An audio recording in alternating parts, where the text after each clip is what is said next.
我叫夏慧儀，我姓佘嘅，咁東洋啲人叫我阿佘。我叫梁寶珠啦。我之前咧係從事文職嘅，較少活動嘅，啲肌肉咧就退化，咁我以為係咁噶啦，年紀大，咁但係漸漸覺得咧開始問題嚴重，咁我就擔心咯。我之前行路咧，我就好驚嘅，因為我驚跌啊！我跌過一次嘅，好犀利嘅，係一步一步咁單腳上嘅。但係而家我係可以雙腳好快咁落，行路亦都好快，所以呢樣嘢係好開心嘅。亦都因為區長教我哋個動作要慢慢做，肌肉係好有改善，活動好啲嘅。咁啊，2年前咧就退咗休啦。其實我哋最初參加嘅時候咧，就即係純粹就希望即係 keep 到每個禮拜做運動。咁但係咧發覺咧一路參加一路上堂嘅時候咧，就係越嚟越開心上堂嘅時候。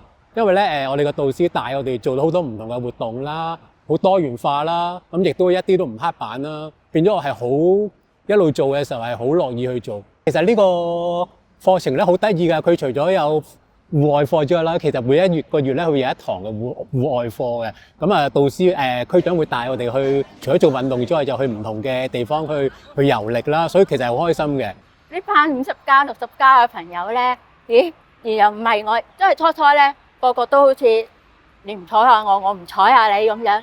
咁但係咧接觸咗之後，咦唔係喎，大家都好玩得㗎喎，好講得笑啊，係咯咁樣咧就我覺得同埋佢哋出現啦。每一次我覺得都係值得去回憶嘅，從而咧整下相咧，我又發覺，咦，不如有時佢哋有啲運動咧，係啊，咁可以變咗個短片，佢哋翻去都可以喺個戶外裡面咧都可以學即係學翻都得㗎喎。亦都因為咁樣咧，學短片咧而走咗去學，去報攝影班，走去學影相，係啊，咁其實呢個都係呢度喺呢個運動班裏面咧，令至到我擴闊咗我個圈子啊！